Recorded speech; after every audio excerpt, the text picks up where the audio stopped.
ليفربول يكتسح ليستر سيتي برباعية وديا. سحق نادي ليفربول الإنجليزي نظيره ليستر سيتي ب4 أهداف دون رد في مباراة ودية جمعت الفريقين في سنغافورة، وسجل أهداف ليفربول كل من داروين نونيز، بوبي كلارك، ديوجو جوتا وبن ديوك.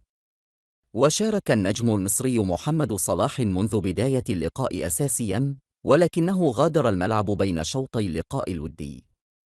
واستطاع صلاح أن يصنع هدفين خلال اللقاء الودي أمام ليستر سيتي، وتحديداً هدف الثاني لبوبي كلارك والثالث ليوجو جوتا.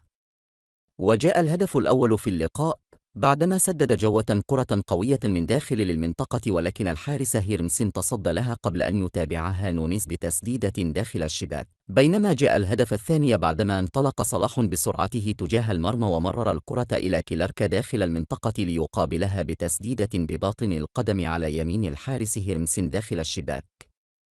وجاء الهدف الثالث للريدز بعدما تسلم صلاح الكرة في الجانب الأيمن وأرسل عرضية متقنة داخل منطقة الجزاء، حولها جوتا برأسية على يمين الحارس هيرمسن داخل الشباك.